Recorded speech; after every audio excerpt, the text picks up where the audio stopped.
Views expressed by Casters Guild members are only the opinions of that member, and that could change from day to day. Guild members may use mature language, but that in no way means they are mature. Listener discretion is advised. Batman returns to feudal Japan.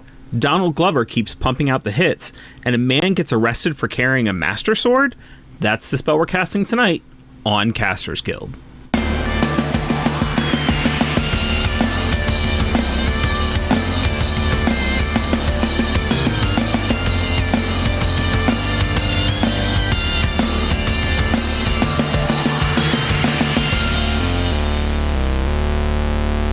Thank you for tuning into this episode of Casters Guild. I am your Guildmaster Rick Perry, a.k.a. the Mind Goblin. And I am your Guildmaster Baron Kane, a.k.a. the Ass Goblin. Wait.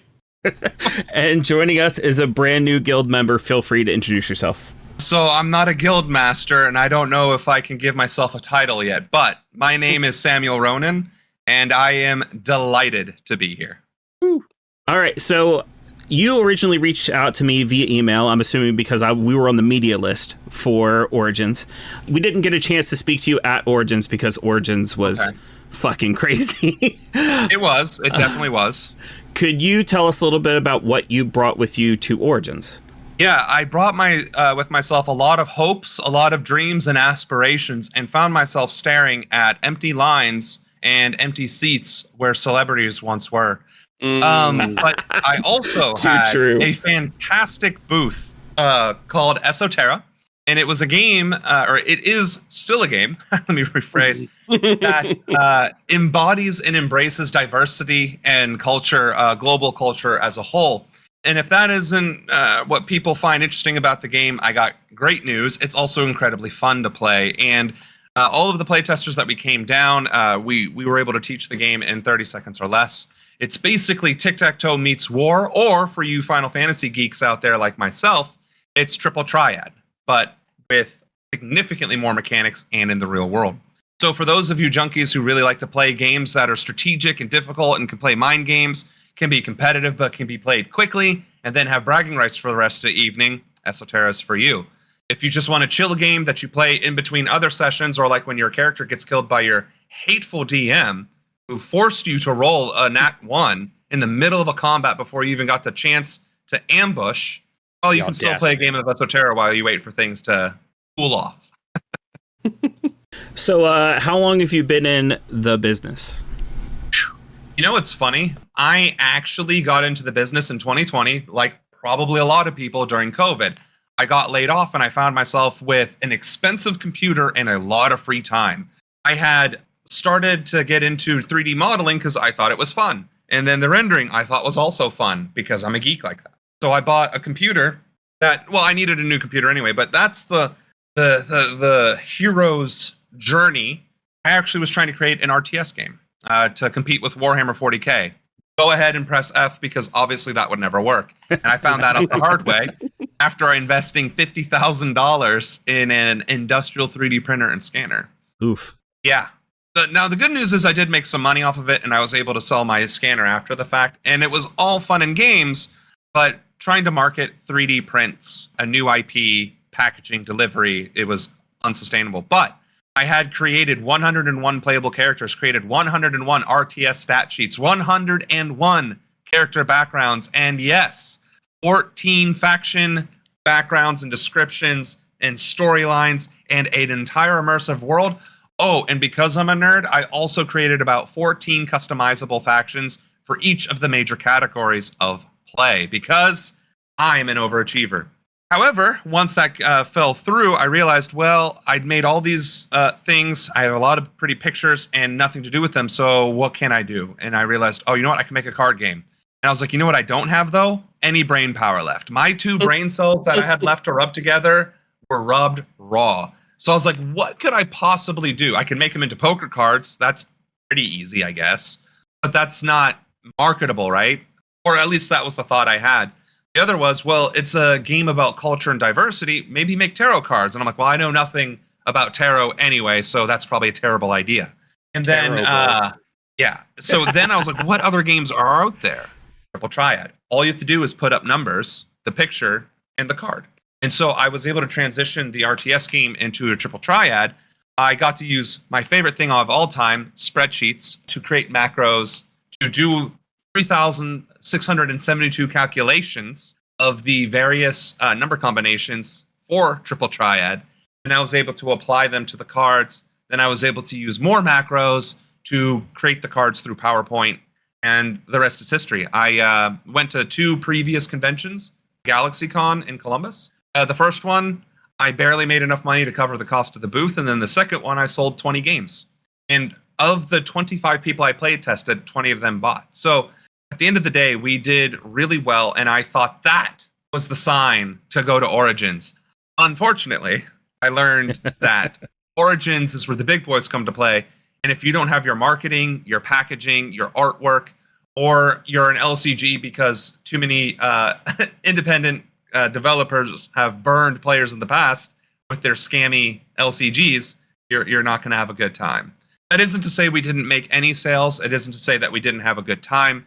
I think we made several sales and we gave away several games, and the overall response and reception was quite positive. So I think we succeeded in everything but finance. Yeah, Origins, I will say we spoke to a lot of the more independent people at Origins who they say that's why they don't go to Gen Con, right? Because that's where all the biggest players play, and they feel like Origins is their speed. But they definitely did have, all the marketing and the art and the boxes, and like they were, ready to go. So I can understand like that's where you got to be to succeed at Origins. Yeah. I will also say, after taking a look at your website and some of the stuff and some of the videos about your game, my brain immediately clicked to Triple Triad. Final Fantasy VIII is my wife's favorite Final Fantasy. Honestly, I hadn't played it before we got together, but of course now we've spent hours and she's taught me all about Triple Triad. You play 14 or 8? 8. 8. Okay. But honestly, she's a huge Final Fantasy fan, so like we played everything. So you married a good one. Good yeah. So, and we've looked before to find Triple Triad cards, and they exist technically, but official ones are extremely expensive because no longer in print. And other than that, you're looking at Etsy, which are still pretty pricey. Yep. So the idea that you're kind of filling the gap of people who want to play Triple Triad but can't necessarily go buy the official Final Fantasy cards, that's pretty cool. I appreciate that. And it was one of the things that I thought would make the game stand out is that Magic the Gathering is its own card style. Yu-Gi-Oh! Is very similar to Magic the Gathering, but is still unique. And then you have Pokemon, which is different still. It has energy cards. Magic has mana. Yu-Gi-Oh! Has life points. And then the star values for sacrificing. But what doesn't exist is a Triple Triad, like something that is dimensional, something where physical strategy actually matters, right? Because if you're playing Pokemon, you just have a certain amount of field that you're allowed to play, and you just have to fill up that space. Same thing with Yu-Gi-Oh! And same thing with Magic. Well, not the same thing with Magic. Magic, you have an infinite space, but the space doesn't actually matter, right? That's the fundamental difference. Whereas with Triple Triad, you do get that difference. And I was thinking, okay, cool, Triple Triad is fun. I think it's fun. Plenty of people who play Final Fantasy think it's fun. So clearly, surely, seeing it in the wild would entice people to play. The reality is, Final Fantasy fans will, without skipping a beat, a second thought, will drop $20 for the base game. No questions asked. That's Triple Triad. I want it. You got it, right? No big deal. But obviously, when you find yourself outside of your little bubble, an echo chamber of Final Fantasy nerds, you realize nobody has ever heard of it, and you're like, oh. And so now you're explaining Triple Triad, and you're like, okay, so Triple Triad is a game where you play cards, and there's numbers, and they fight, and there's pretty pictures, and then they do stuff. And that was extremely difficult. That's why we sucked the first GalaxyCon. We had zero messaging. I had zero messaging.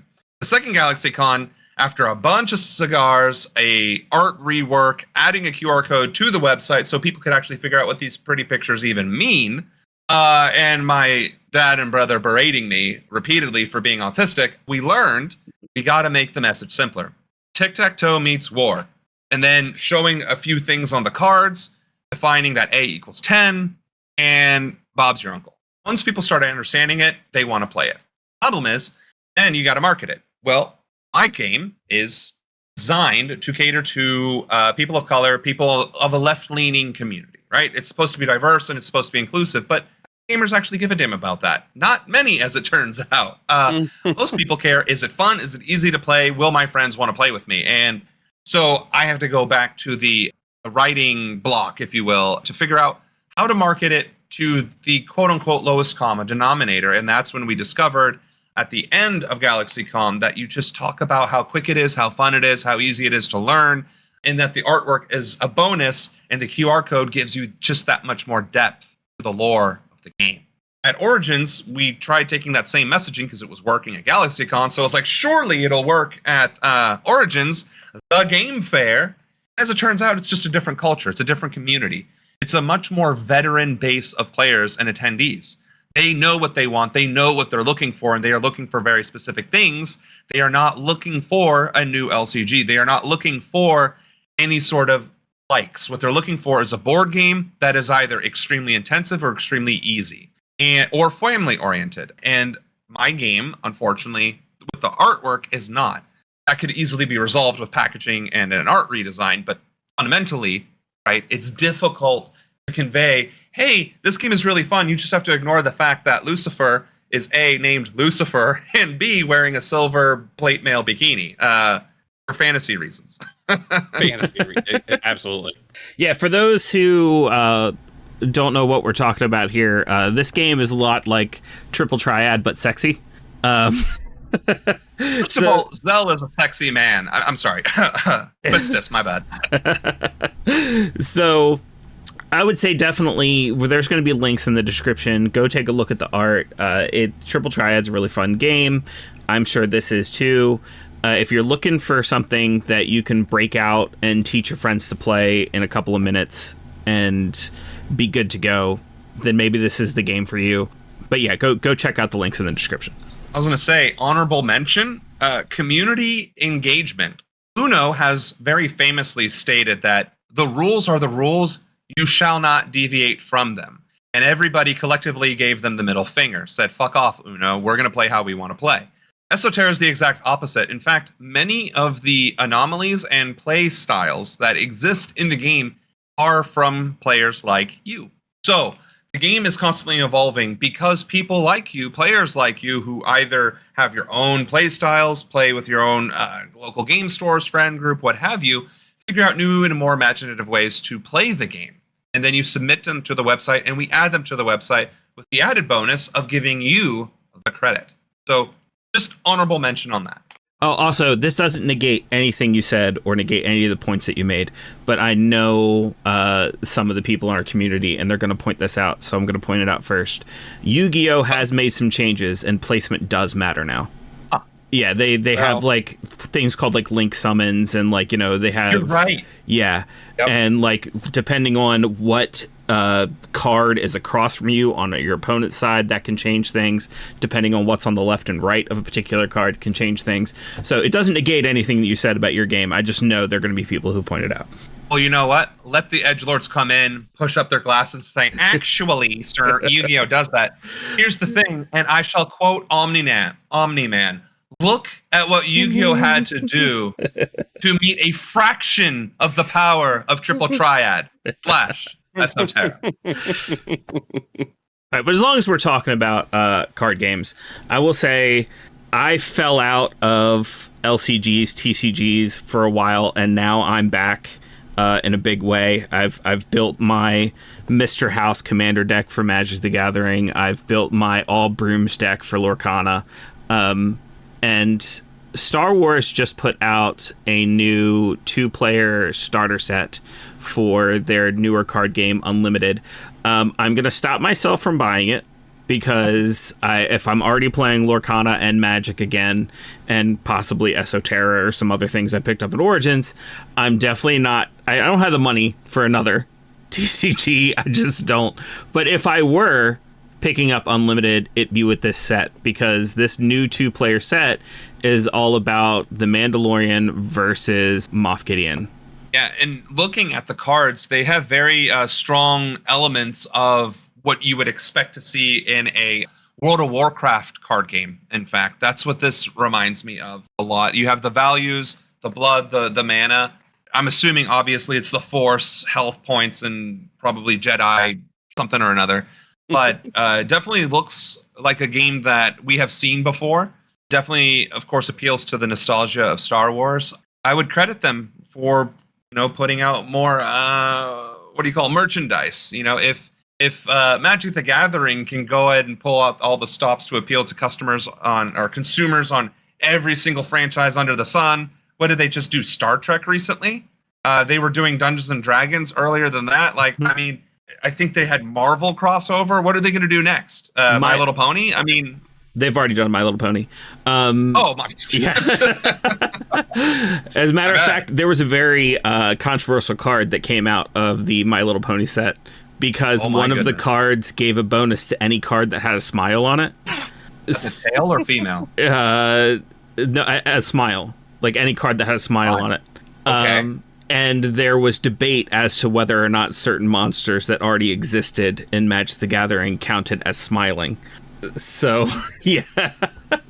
And I will say my Magic the Gathering deck is entirely Fallout cards, Dungeons and Dragon cards, and 2 Doctor Who cards. So, let's just do DC Comics and Marvel crossover. Let's do Mortal Kombat. Let's go. Why be creative? Let's just milk the nostalgia of millennials and their remaining hard-earned 3 cents after paying thousands of dollars in rent and food and all that other fun stuff. But you know what? It's not like I don't have my own nostalgia. I have lightsabers. I have a Star Wars Rebel pin. I'm mildly tempted to buy something that has Grogu and the Mandalorian in it. This is the way. I get it. Yep. But yeah, I've heard really great things about Star Wars Unlimited. If you're the kind of person who likes TCGs and you're not looking to buy a bunch of Magic the Gathering or Lorcana or whatever a card, so you're looking for something newer, maybe check out this 2-player starter set. Like I said, it's Mando versus Moff Gideon, and from what I'm reading in the article that came out of Polygon, the entire TCG and the starter set is actually all about telling the story of the battle between the two, which is a little bit further than a lot of card games will go. Yeah, and for $35, you get a TCG, so I'm assuming it's random packs. So is it at least kind of like the Commander decks with Magic? $20 you get the same cards, or? So for the $35 starter set, it's 2 pre-con decks. So this box is going to be the same no matter what. Well, that's good. I was about to say, with my game, you... But, they do have, of course, the booster packs that you can purchase separately in order to change the decks out, build your own decks. It's that whole deal. I was going to say, before you move on from this or add to it, it's worth pointing out that there already exists a Luke Skywalker and Darth Vader set. Yeah, that was the first starter set, yeah. I'm not going to lie. I'm hot in this room because it's hot, but that just made me sweaty, all right? Darth Vader, the idea, the ability. Well, I know you're new to the guild, so you've never heard my rants before. But I'm so fucking done with the Skywalkers, like in general, like Anakin Skywalker, Luke Skywalker. Like I'm a huge Star Wars fan. I was dressed as a Jedi at Origins. Yeah. But this is the starter set that speaks to me. But far be it for me to stop any starter set from speaking to anybody else. But if I were getting into Star Wars Unlimited, this Shadows of the Galaxy set with Mandalorian versus Moff Gideon. I was, when I first saw the first starter set, and I was like, fucking Skywalker versus Skywalker, I'm out. To be fair, they could have done something much different with episode 7, 8, and 9. Plot reasons. Palpatine's back, and he's more powerful than ever despite being a corpse. Plot. I get that. I respect it. I can respect why you would be fed up with it. As a D&D player, I know a lich when I see one. Yeah. They get way more powerful, so. Yeah, they've said before, and I forget who it was they were interviewing, they said before that like the problem with the current Star Wars sequels is that Disney didn't have a direction going into it when it came to those 3 films. And they were just kind of like, yeah. They. What do you mean they didn't have a direction going? Okay, It was to make billions of dollars, right? First off, yes. What's his name's fucking direction style is a bit off the cuff. His fucking imagination box or whatever the fuck he calls it. The mystery box. Yeah. The mystery box. That first movie he did was all the direction they needed. They had all the cool stuff they needed to make a great threequel, and they didn't. Yeah. They let the next guy, Ryan Johnson, take over and get online. They gave him access to the internet for some reason. He checked everybody's theories and then wrote a story to subvert the expectations of literally everybody to just spite the story. Yeah. Because it didn't make sense, but you could definitely be like, okay, well, no one's theories were right. Good job. Well, that of course nobody's theory is right if you deliberately make sure the theories are wrong. Yeah. Mm-hmm. It really felt like that, though, because it's just like everything that happened. It was like, oh, yeah, Snoke's going to be a big guy. Okay. Or, like, wasn't Poe presented as going to be a Jedi, and not just a Jedi, but like the hero Jedi? I thought we didn't even see scenes. I thought with that'd Rey. be more Finn than Poe. Finn, that's what I meant. I'm sorry, I get the name confused. No, Finn. you're cool. But yeah, Finn. I was so confident when I said Poe too. I did mean Finn because he was the face of the new Star Wars movies. We didn't see Rey, we didn't see Poe, we didn't see anybody else. We saw Finn with the lightsaber, and we were like, finally, we're gonna get some badassery. You know, Samuel L. Jackson wasn't the only Black Jedi. We're gonna get another one. Let's go. And I think he got to swing the lightsaber once in the whole franchise. Exactly. Ridiculous. And I'm not against Rey being a Jedi. I kind of like her story. But that doesn't mean that we couldn't have gotten Finn as a Jedi as well. Right. Also, why did it just have to be her? Also, everybody watching that first movie, like, oh shit, Finn and Poe, they're gonna hook up. And then, like, out of nowhere, we get a random love interest in the second movie for Finn. Again, out of nowhere with like no chemistry. Yeah. And this is no slight on the woman who played this character. Of course. Right. No, that was just bad writing. Her fault. Yeah, she did the best with what she had, and I love her. Right. However, the character was doomed from the start. Yes. Well, and then they forced another love interest on Finn at the end of the 9th movie. Like, are you kidding me? So we couldn't have a gay relationship. We had a very awkward Asian Black relationship, and now we're going to be like, oh, that's right. Only Black people should be able to date Black people. What the hell is this? It's not good story writing. It just wasn't well done. But yeah, it's if either director, I think we're allowed to, maybe not Ryan Johnson, I don't know. I do like some of the stuff he does, but if either director were allowed to create the entire trilogy on their own, we might have gotten something good. I don't know. Yeah. Bouncing back and forth between directors was not the way to do it. Also, wasn't there like some kind of theory, or I don't know if it was ever established, but didn't Palpatine have something to do with the impregnation of Shmi? Is that her name? Shmi Skywalker? In Darth Pelagius, the novel, that's where Palpatine's background is as well. And nothing that I can recall was mentioned about that whatsoever. Okay, cool. I was about to say, because then that would just make Rey and Kylo kind of cousins? That'd be weird. Yeah, something along those lines. But that's not at all what happened. Okay, cool. The thing about it is, Palpy was doing some shade behind the scenes. I highly recommend reading the story of Darth Pelagius. Yeah, I probably should have by now, but I just haven't gotten to it. I'm just saying it's a great read. I'm not interjecting your cred or anything. I'm saying read it because it's good. Oh, I shoot my cred in the foot every time we have a podcast, so no, you're fine. You might be happy to know that in Lego Star Wars, Rey is training Finn to use the Force. Mm-hmm. So that does make me feel better. And you know what? If Lego Star Wars is what retcons a good story, I'll take it. Yeah, 100%. Well, I mean, we're supposed to be getting Rey in another trilogy, and she seems to be pretty. The actress seems to be pretty dead set on getting John Boyega back into it. So if they bring him back, he better have a fucking lightsaber. I think Yeah, he better, even pumped right. about that. Like, I think he thought at one point that he was supposed to be, his character was supposed to go Jedi. Yeah, I'm fairly certain the entire world, and I'm talking the Middle East, Asia, China. I'm talking about the unknown people that are still living in tribes, right? The Lost City Even of they R'yeh. thought he was going to be a Jedi. Yeah, I don't get it.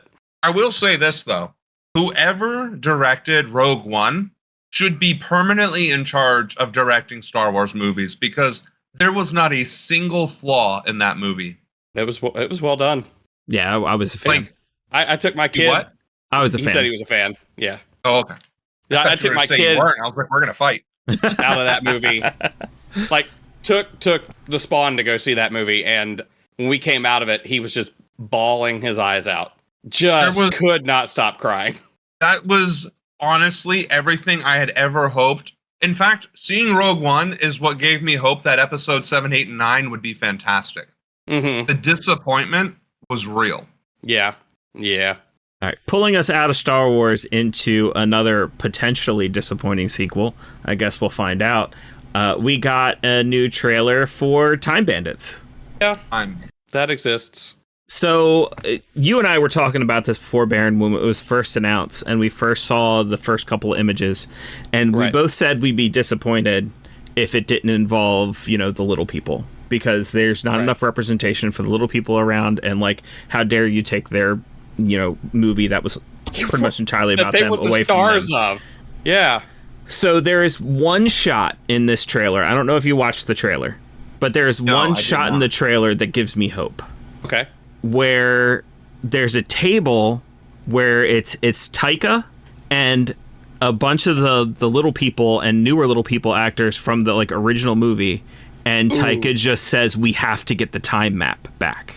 So I think the idea is, and I'm completely theorizing based off of what I saw in a trailer here, is that there was the original Time Bandits and they lost their map on how to travel through time.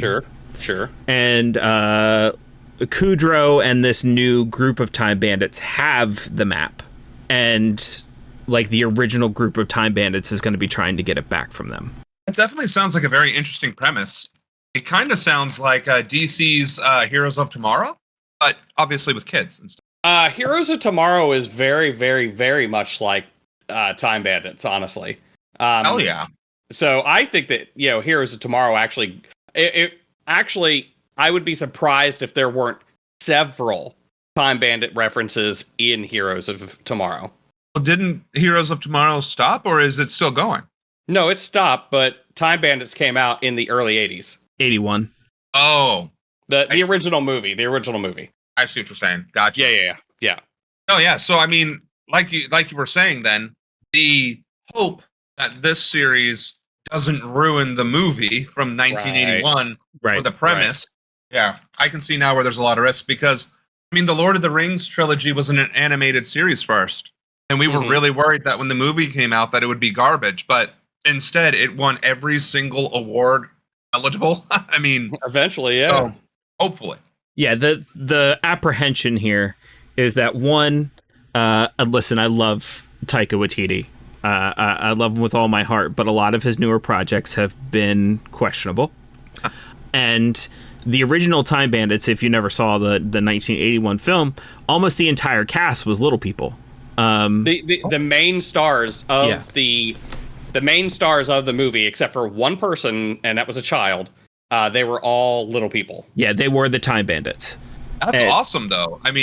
That would have been unheard of during that time, right? Yeah, exactly. Yeah. And it was a fantastic movie. So when the new series came out and we're seeing all these images and it's like, where's our little people? Where are the Time Bandits? But I think the one image in the trailer might save it. We'll see how much they're involved in the actual series once it actually comes out. Right. It would be funny though, right? Funny not in a ha-ha way, but funny as in a go figure way. If they did have a bunch of little people in the movie and then the backlash against it is, oh, look, they're going woke. They're casting a bunch of little people, completely disregarding the fact that was the intent. Oh, yeah. That is the way things are right now. That's exactly how it would happen, too. All right, going straight from a movie that I'm apprehensive about into a movie that I just have all the faith in the world is going to be amazing.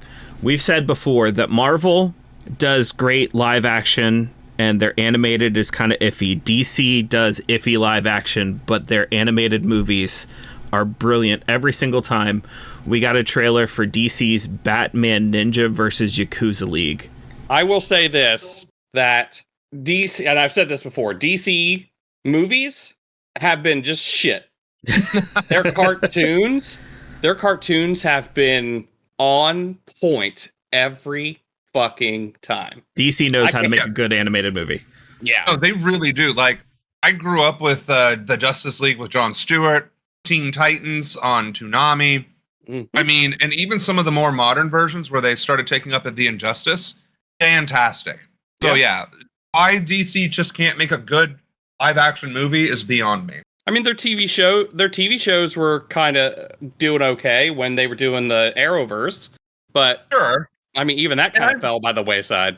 I would say they still felt campy. You know what I'm saying? But when you watched the Marvel series, they didn't feel campy. They felt like movies that were split up into 10 or 12 episodes. Yeah. I'll say I didn't hate it because it's campy. I'm a fan of camp, honestly, at the end of the day. If it's done right. Yeah. I'm a bit of a connoisseur.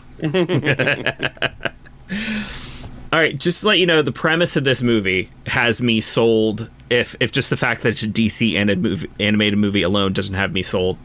This premise, Batman and Robin are ninjas, okay, and Green Lantern, Wonder Woman, and the Flash are all Japanese gangsters known as the Yakuza League instead of the Justice League. So we've seen plenty of versions of Batman versus the Justice League, but this is just an entirely different take on it. And I'm so excited. So wait a second. Did they get thrust back in time and then got separated in different personalities, or is this like an alternate universe? I believe it's an alternate universe. Let's see. Okay, according to this quote, I'm reading it right off of the Geek Tyrant article that I got this from. The first film takes a journey across the ages of Gorilla Grodd's time displacement machine transports many of Batman's worst enemies to feudal Japan, along with the Dark Knight and a few of his allies. The villains take over the forms of the feudal lords that rule the divided land, with the Joker taking the lead among the warring factions. So, like, that was the first Batman Ninja movie. So I believe it's all time displacement, but the people from current day, Gotham City, are just replacing people in the history of Japan and just taking on their roles. Either way, though, I was watching the trailer on mute, and shut up and take my money is all I gotta say. Yeah. It looks so good. The animation's so good. Oh my God. They did not spare a single cent on the animation quality. Just Robin walking next to Batman was so crisp. So crisp. Goodness. And the art style also is evocative of like Japanese art style, like classical art style. Like that's going to be sick. That's going to be sick. I hope it gets leaked immediately on YouTube so I can watch it. Let's see. Where is this going to be available? It's going to be released sometime in 2024, according to the trailer. I'm not sure where it's going to be available. I can figure that out later. But if you like that art, you know where you can go to get some more good art. Uh-oh. tvillain.com. Tvillain is a t-shirt site where you'll find a killer limited edition shirt being sold for $13 only while supplies last. Every Monday, the site features a new design by a new artist. We would tell you what's featured right now, but by the time you hear this, it's already changed. They choose the most ingenious designs that reflect everything evil and villainy, as well as works pertaining to anything artistic, pulp style, lowbrow, pop culture, TV, movies, music, video games, comics, etc. All things cool and evil, basically. To check them out and help Casters Guild, click our link in the description. Coming back in for something completely different, I'm going to read the headline straight off the Geek Tyrant article. Man sent to prison for carrying a small replica of the Master Sword from The Legend of Zelda in public. I read that article and immediately, I read the headline and immediately my brain broke. I was thinking, of course, when I first saw Master Sword replica, I was thinking, I have one. It's 1-to-1, the normal size, right? And then I saw a small replica, and I was like, how small? The picture puts it at 22 centimeters, which for our American audience, is just over 8 inches long. 8 inches, eh? Yeah, just over 8 inches long. I can do some damage with 8 inches. I was gonna say, I'm pretty familiar with 8 inches myself. Well, I will say it's a little unwieldy. Might be a little too big. It actually sounds a little too dangerous. You know what? He should be in prison. That is what she said. Wink, wink. So, I gotta say though, looking at the picture of this guy, my initial thought would have been Florida man. Look at him. Yeah, we all know Florida man can fuck shit up with just about anything. High on meth and naked, buddy. High on meth and naked. So everything about this article has subverted my expectations because I, of course, immediately thought Florida man as well. I immediately thought, like, this guy must have tried to take it onto a plane or something. Right. But no, this happened in England. Mm-hmm. He was just walking around with it in Nuneaton. I don't know. I'm not pronouncing it correctly. It's the town in England. Nuneaton, England. You got to speak English, laddie. It's probably pronounced Nunnan or something like that. Yeah. I don't know. So this guy, he was just walking around with it, and like basically he was just fidgeting with it, just like using his thumb to pop it in and out of the sheath. And he just because it's a fidget. Just using it as a fidget toy. So police stopped him, and when he tried to use the fidget toy excuse, they're like, it's possible to find fidget toys that aren't 6-inch blades. Like you don't need to be using that. So he was arrested. He was charged and sentenced to 4 months in prison. With a 154 pound fee on top of that. So I think that is the most unreasonable thing. That's just stupid. Like, here's the other thing too. Here's the last thing I will say before we get too much into the sentencing. First of all, the very last paragraph is, it may seem like a harsh sentence for the crime. However, he is a repeat offender who has served multiple prison sentences before, including serial burglary. Okay. Free my man. What's his face? Free my man. Anthony Bray. Anthony Bray. First of all, if he's gonna if a grown ass man is coming to your house with a 6-inch Master Sword and successfully robs you, you deserve to be robbed. I'm saying it. I'm saying it. All right? I'm saying it. Secondly, though, he's a repeat offender for absolutely nothing that's related to having... Non-related shit, yeah. Yeah. Right. Okay, so he wasn't a great guy, including serial burglary. This dude, he looks like he's in his 50s. I mean, who hasn't committed a crime in their early 20s? I mean, come on. Apparently in America, you can get a felony for, checks notes, sleeping on a fucking park bench. Yeah. So, okay, serial burglary, that's an actual crime. So maybe he was an idiot. Maybe he was a rapscallion, a rambunctious lad, if you will, at 18, hanging out the wrong crowd, robbed a couple of people, served his time, maybe committed more stuff in his early 20s, realized, you know what, I better get a sticky wicket and me proper monocle on so I can not be in prison any longer, and was like, I'm going to get into this thing called anime and video games. Now he's an old man, a quirky old man, with essentially a envelope opener knife replica of the Master Sword, and these cops are bastards all over the planet, as it turns out. Fair enough. These cops gotta harass him with something that is clearly a novelty item. Like, fuck out of here with that.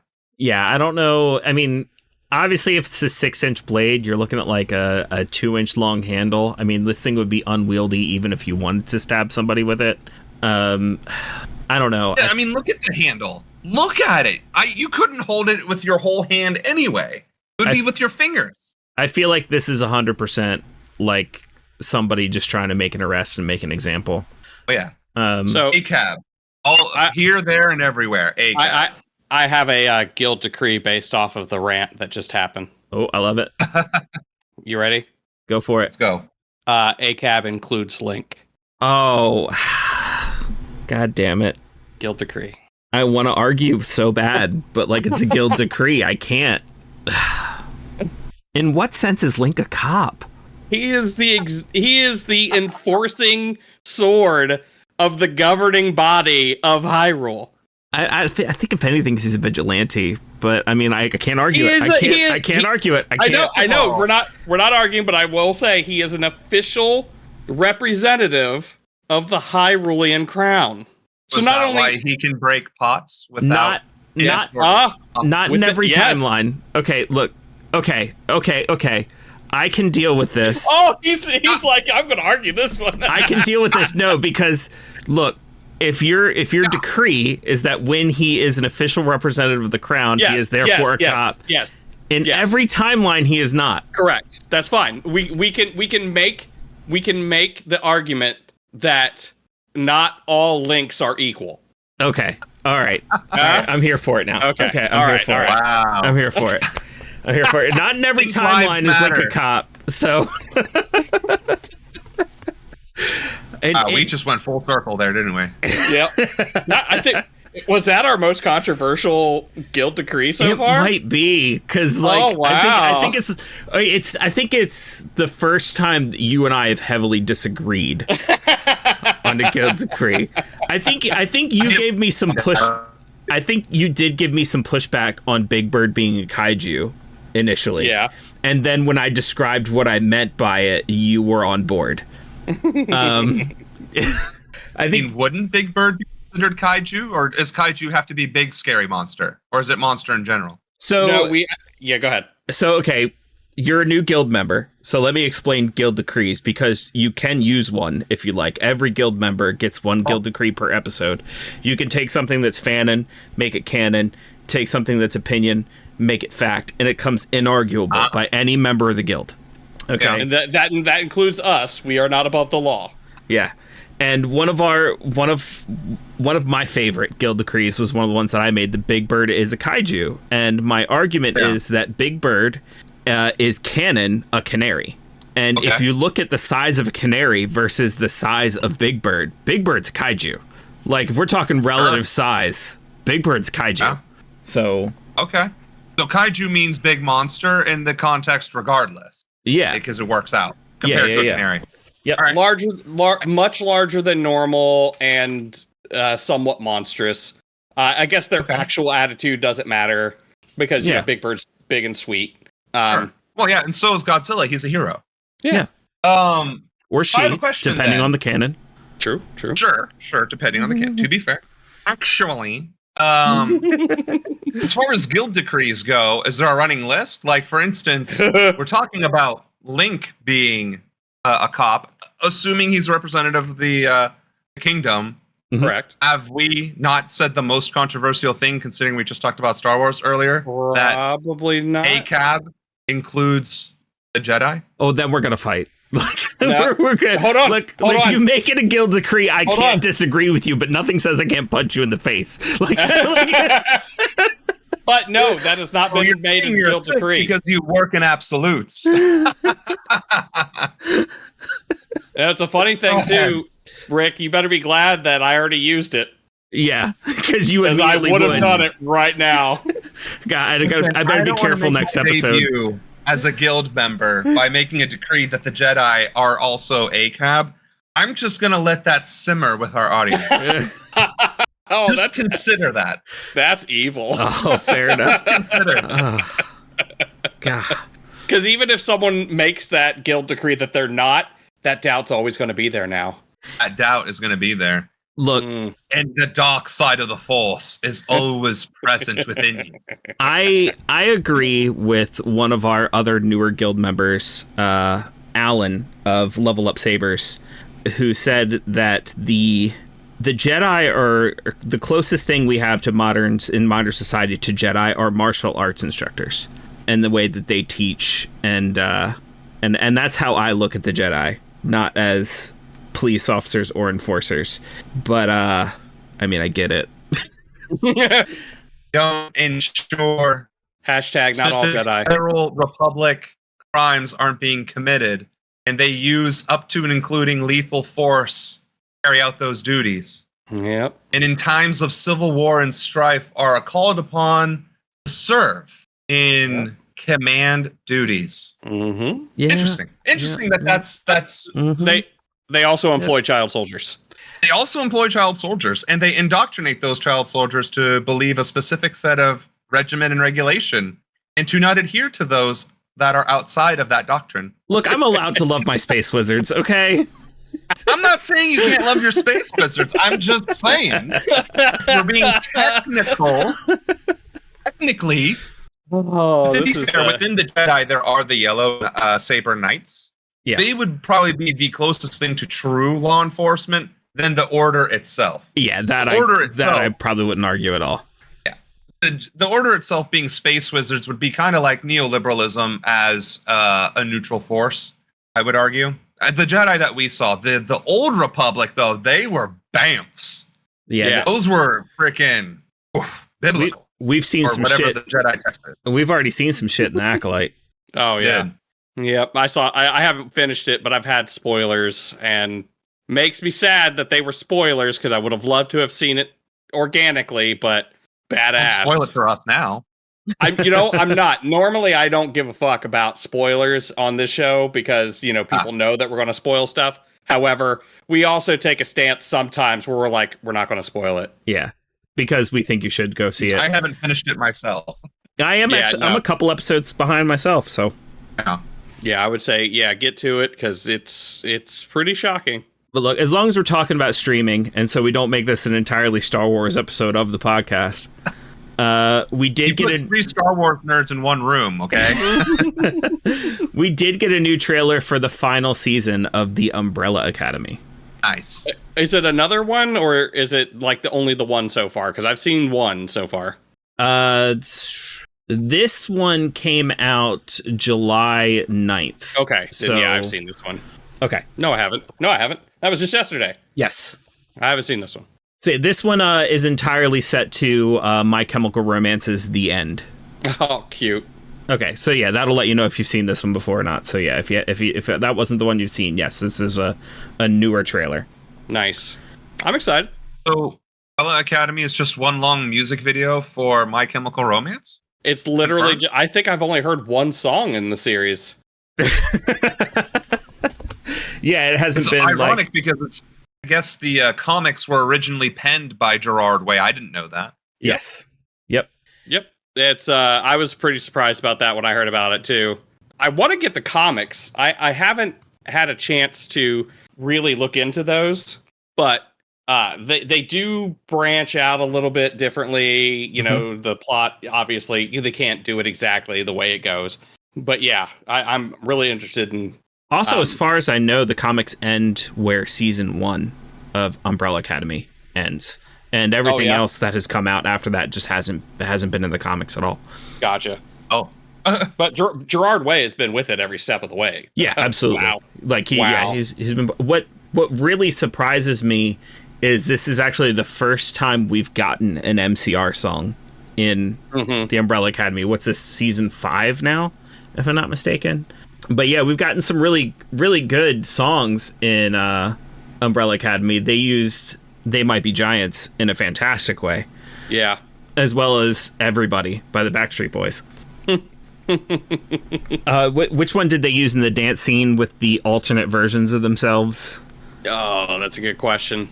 Either way, it was a good scene. But it looks like this new season, based off of what I see in the trailer, is going to be Footloose. Yes, that's correct. Footloose, which is fantastic. Nice. It looks like this new season is going to be all about alternate timelines. They're basically saying that all the different timelines make like this giant map very akin to like a subway map. And they're riding back and forth between all the different timelines, crossing over. Every season has been about, okay, if we don't stop this, the world's going to end. It's that once again, there's a new big thing. This one involves Ben, or the tentacled member of the Umbrella Academy, and Who's been a ghost the whole time. Yeah, is now back alive again, and apparently he's going to be the one to end the world this time. And the big reveal in the trailer is that they all try to remember how Ben died, and none of them can. So yeah, that's coming out on Netflix August 8th. I'm excited. I've been a fan from the beginning. I read the comic books Borrow too. somebody's password to watch that. Yeah. Or, Yoho. Yo-ho. Yeah, we here are at the guild. We do not discriminate against people's jobs, whether they be, privateers or Buccaneers or, pointiers or Just a couple of scallywags. right. scurvy dogs. However, if you do want to, pay for a subscription anywhere, I would do Netflix and go in there and watch Star Trek Prodigy and give it a good thumbs up so we can get more Star Trek stuff that's worth a damn. Yeah. That'd be great. Because I really like Discovery as well. I don't know why there was so much negative backlash about it. I mean, it literally brought in things that conspiracy theorists have always been wondering, like the Mycelium Network, AI takeover, time travel. Got all the good juicy bits in it. Yeah, it definitely brought attention to the franchise for sure. I like that while it may not have been my favorite, the last season has been great. But it opened the door for things like, Strange New Worlds. It literally opened the door for Strange New Worlds, which is probably my favorite Star Trek show out right now. Or maybe ever. It's really close. Lower Decks. It opened up the door for Lower Decks. Prodigy just kind of happened. I think it came out before Discovery. I'm not 100% sure about that. But, everything just kind of happened all at once. And I'm glad that it's getting some headway, but I'm sad that Paramount is dropping the ball a little bit, missing the mark, as it were. Mm-hmm. So it seems like anymore, good artistry, good storytelling is falling to the wayside in favor of, forcing. I don't even know how to phrase it anymore, because when I think of just corporatized media, I can't stop thinking about episode 7, 8, and 9, and the fact that we're getting movies like that across every genre, every sector. Where's the originality? Where's the storytelling? Where's the actual theme or anything? Like when we get Ryan Reynolds to doing Deadpool, that feels original. It's obviously not. It's Deadpool. It's a comic book. It's Wolverine with Hugh Jackman. None of that's original, but the storytelling is there, right? And that is, I think, what we've been missing is the soul of entertainment, instead of just being, hey, we're going to make another $1 billion blockbuster. Here's another $1 billion blockbuster. It's why Marvel movies suck now, because there's no story to tell. Yeah, I think that I could go on a tirade about Marvel. I love the MCU. Well, we're on a I love it so podcast. much. Yeah, true. We've done several. Yeah. But I mean, like I've said before, I really, really think that there was at some point where they really thought that if they pumped out as much stuff as humanly possible, we would all go out of our way to consume it. And it's like, Right. We probably would if you put as much effort into all of that as you would, say, the other stuff that you were doing when you weren't putting out as much. So I'm hoping now that they're backing off a little bit, they have the time, they have the energy, the money to put into these projects, albeit we're not getting a lot of stuff that I thought would have been cool, but now they can focus more on what needs to be pushed. Well, and then there's also the licensing of who owns which rights to what. Like, okay, why the hell haven't we had an Avengers crossover with the X-Men yet? Well, because this company owns the rights to X-Men and this company owns the right to Marvel. Mm-hmm. Well, who the fuck is in charge of this? And is Marvel IP, period. Well, the problem is once upon a time, Marvel Studios was a piece of shit. And they were going bankrupt. And they wanted to make money to be able to stay open. So they took some of their IPs, and IPs specifically for movies, and they sold them off. Mm-hmm. And piecemealed them out. Like dummies. And they kept the people that weren't making them money. which blows my mind. It's like you got rid of Spider-Man and the X-Men. Those two properties alone, you could have literally sold everything else, and those two properties alone would have kept you floating. Mm-hmm. Then they came back. They for some reason, it worked.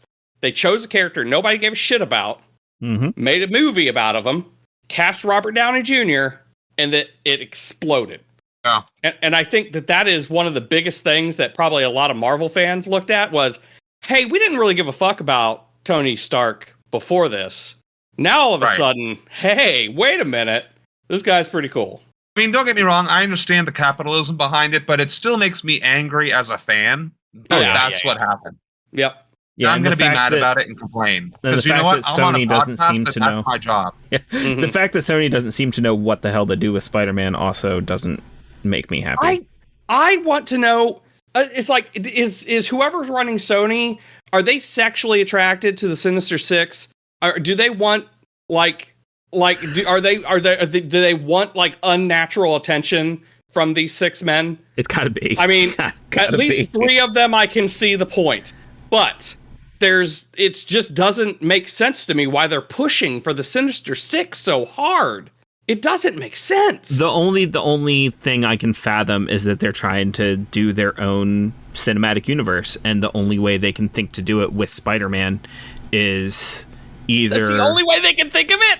Is either Sinister Six, or they can do what they're doing over on Animated, which, God, the Animated, this is what really gets me, because over on Animated, they're doing amazing things with the Spider-Verse, which is what it should have been from the beginning if you want to make your own cinematic universe. Yeah. But I digress. Let's get back on track here. We got a couple... Let's on track. We got a couple... Somebody's in charge. We got a couple... opportunities coming up here to see what Marvel is going to do with the MCU and whether it's going to be good again or if we're going to get more kind of pumped out garbage. We all know Deadpool versus Wolverine is coming out very soon, and we're getting Agatha All Along over on Disney Plus. I was a fan of WandaVision. I know it was very polarizing. A lot of people didn't like it. I was a fan. I wasn't one of the Wanda stans that came out of it. Like a ton of Wanda stans came out of not Wanda stans, Agatha stans. I wasn't one of the Agatha stans that came out of it. A ton of people were like, "Oh my God, Agatha," which is why this series is happening. But that being said, I watched the trailer and I'm hopeful. I think it could be interesting. I mean, I'm always open to expansion of storylines. I love immersion. That's why we play Dungeons and Dragons. That's why we play Magic the Gathering. That's why we're game creators. We love storytelling. We love immersion. The question of, is it going to be done well? When I first heard about WandaVision and all that, I was like, I guess I'll watch it because it's Marvel. Why not? And then it was actually good. And I'm like, oh, wow. Mm-hmm. This is really highlighting trauma from the perspective of a parent. And that's something that we just don't talk about. And it's a great story to tell that even these heroes, these powerful beings that are supposed to shoulder literally the fate of the universe, have real human emotions and real human suffering, but with an exponential impact because they have powers. And in her case, universal powers. Obviously, Marvel has nerfed her in general because otherwise she would be a versatile character, but it still showcased that a WandaVision gone, or a Wanda Romanoff gone rogue is an existential threat from the lens of a pained lover and a pained mother. I thought it was fantastic. And the fact that they tied that into the multiverse of madness and showed her in a universe with her children, fantastic. Yeah.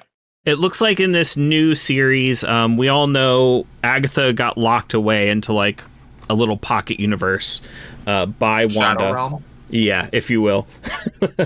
So the trailer starts with her in that little pocket universe. Did you know that the guy that meets her when she goes to the crime scene, you know who that is? I don't. That's Herb. Oh, okay. Okay. Right? All right. He's the guy?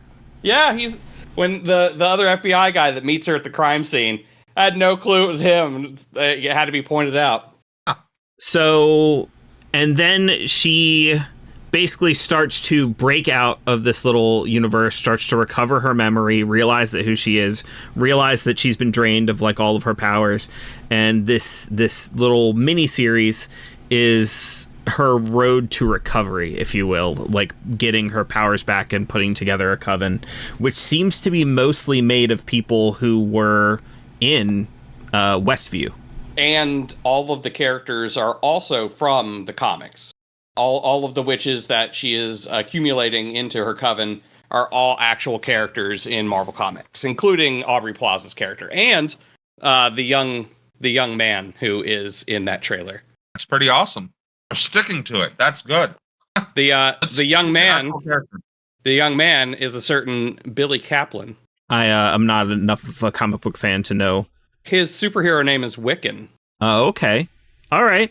Who is Wanda Maximoff's son. Bum, bum, bum. Yeah, that's little Billy.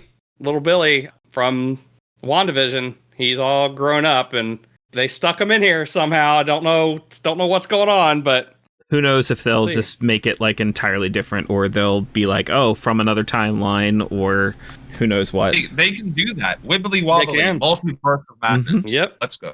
Yep. All day, every day. All right, just got a couple things left here on our list. So now for something completely different. Last episode, I talked about the trailer for Donald Glover's new anime, which looks fantastic. Right. And then you told me about the live action movie that he's working on, and I hunted down the trailer for that and watched it. And like I said it last episode, everything that man touches turns to gold. Like I want to see this movie like so bad. Like just watching the trailer, and I'm in. I'm so excited for this. Yeah, it looks pretty good. So I agree with you. Ever since Childish Gambino, Glover, anything he has been doing, I have been on the edge of my seat, waiting to see what it'll do, what it'll be like. I think he is one of the few artists of our era, of our time, that is actually trying and succeeding in being revolutionary. Other artists claim it, like Taylor Swift, Beyonce, but, Jojo Siwa. Donald Glover is it. He is about it. And I think that is something our country generally needs, but also our entertainment, our artistry actually needs real art, real compelling art. That's what we're missing, I think. So unfortunately, this film doesn't have a release date yet. Not that it really needs it. It seems like he's playing a character called Brando Stone, but like I feel like this might be one of the roles that's closest to just him playing himself. Like he's just like self-inserted into like a post-apocalyptic sci-fi movie, which looks hilarious. And of course he's writing an entire new album just to make music for the movie. Like he's doing all the music for it. Is he doing the music as the character he's playing? I feel like it's probably going to be both. That would be hilarious. That would be hilarious. Because in the trailer, he names several songs that his character is famous for and even starts singing one of them. So, like, I feel like we're probably going to at least get to hear those songs. Right. Yeah, and that's what I'm saying. Like, this is, to me, yeah, there's entertainment art, which would be the Marvel movies and, Star Wars and all that, which, fine, we could also debate that there's political undertones, right? That the original Star Wars, the Empire was the Nazis, and in modern day, the 7, 8, and 9, it's conservative America. We can make those arguments, but mostly it's meant to be entertaining. This, Donald Glover, he's out of his way making a statement, and I'm here for it. I'm absolutely here for it. Mm-hmm. His presence in social media all of a sudden, too, is just exploding, and it's hilarious. His TikToks have been killing me. I really hope there isn't some sort of nasty skeleton in his closet, but at the same time, I feel like with his success and what he does with his art, if somebody wanted to silence him by now, they probably would have found some dirt on him. So it gives me hope that he might actually be a hero. We've talked about it before. Like there's people that we thought were like that, and like just straight up allies, and then Neil Gaiman most recently. Good with Lord. Those allegations, like who fucking knew? So Neil Gaiman Yep, he's the most recent one. But either way, I know the people who need to hear this aren't the people who listen to our podcast, but I'm going to say it anyway. Leave Donald Glover alone. He is not the reason that the Community movie isn't happening yet. Both Dan Harmon and Joel McHale have both come out and said, leave Donald Glover alone. He's not the one who's holding the movie up. Donald Glover's ready to go on that movie. Like, he's already said he'll drop everything to do that movie. Hey, you know what? As long as Chevy Chase isn't in it, I'm pretty sure everybody's game. He is confirmed to not be in it. Okay. Which is why I think they killed his character altogether. Did they kill his character? in the series, yeah, they killed his character within the last. I didn't finish it. There are several seasons that he's not in because he's just dead. That's funny. Yeah, he left before Donald did. Like, his character died before Donald's character left. Mm-hmm. But yeah, so leave him alone. That he's not the reason the movie isn't happening, and the movie will eventually happen. Just keep your pants on. I'm also excited for it, but I'm not blaming Donald Glover for it not happening. All right, and the last little piece of news I have here, it makes my heart heavy a little bit, but like, I get it. You got to do what you got to do. I did recently watch the Jim Henson documentary that came out, and like I said when I saw it was announced, I cried. I've been a big Jim Henson fan for a very long time. The Muppets will always be a big part of who I am, but the Jim Henson Company is finally selling the Chaplin lot, which was the classic Muppet studio, and I feel like it's almost ironic, as there are a couple Muppet movies that are about them trying to save that lot, to save that, that studio, because it's getting to the point where they have to sell it, and they're like, let's put on one big show and save the lot.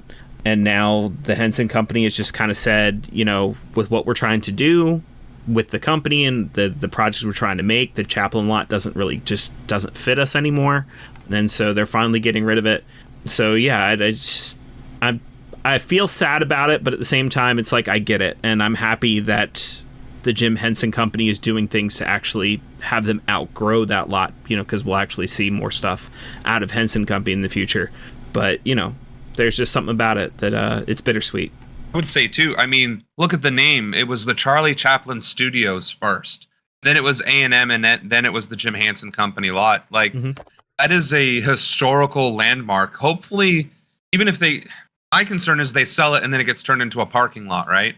Yeah. My concern would be it should be preserved. They should try and do something to sell it to the federal government and preserve it as some sort of iconic historical thing. And like, I get it. Charlie Chaplin had his own quirks, and I'm sure A&M Studios, there's probably some skeletons there too. But just the fact that Sesame Street was kind of built around that lot and the impact that it has had on generations of children, I feel like that is in of itself worth preserving. Yeah, absolutely.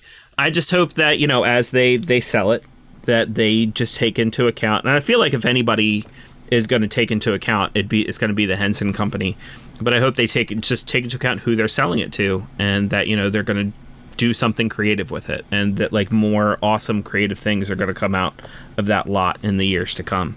But that being said, they're still doing tours of that lot currently. And like, if you get the chance, maybe go tour it before it gets sold, while you still can. It's a beautiful place.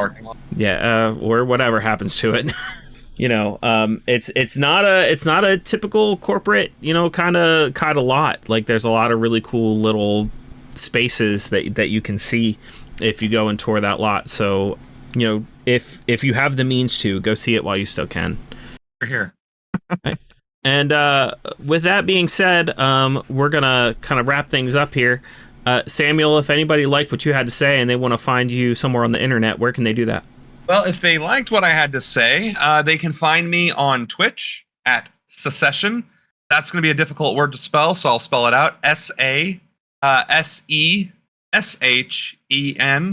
Don't worry, I do intend to probably fix that later on down the road. But for now, it's meant to be an Egyptian word that conveys regrowth and rebirth. You can also find the game Esotera on esoterauniverse.com.